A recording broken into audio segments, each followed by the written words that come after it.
తిరుమల తిరుపతి దేవస్థానం ఆంధ్రప్రదేశ్లో తిరుపతి జిల్లాకు చెందిన ప్రపంచ ప్రఖ్యాతిగాంచిన ఆలయమైన తిరుమల వెంకటేశ్వరుని ఆలయాన్ని నిర్వహించే ఒక స్వతంత్ర సంస్థ. ఇది దేవాలయం బాగోగులు చూడడమే కాక వివిధ సామాజిక, ధార్మిక, సాంస్కృతిక, సాహిత్య, విద్యా సంబంధమైన కార్యక్రమాలను భారతదేశం నలువైపులా నిర్వహిస్తుంటుంది.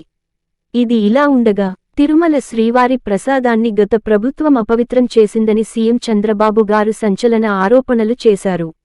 నెయ్యికి బదులుగా జంతువుల కొవ్వును నూనెగా వాడారని తెలిసింది. విషయానికి తెలిసి ఆందోళన. ఇప్పుడు మేం స్వచ్ఛమైన నెయ్యి వాడుతున్నాం.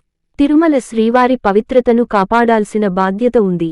అన్నదానం కూడా సరిగ్గా నిర్వహించలేదు. ఇప్పుడు నాణ్యత పెరిగింది, ఇంకా పెంచుతాం అని స్పష్టం చేశారు. గత ప్రభుత్వం చేసిన పాపం ఎవరిదని మీరు భావిస్తున్నారు? మీకు తెలిస్తే కామెంట్ రూపంలో తెలియజేయండి. ఇలాంటివి మళ్లీ పునరావృతం కావని ఆశిస్తున్నాను. శ్రీవారి లడ్డు ప్రసాదం అంటే కొన్ని కోట్ల మంది విశ్వాసం, నమ్మకం. దీని వెనుక ఎంత గొప్ప వ్యక్తులు ఉన్నా వారిని వదలకూడదు. వారిపై చట్టపరమైన కఠిన శిక్షలు విధించాలా. ఈ వీడియో మీకు నచ్చితే వీడియోని లైక్ చేసి సబ్స్క్రైబ్ చేసి శ్రీరాముని కృపను పొందగలరు.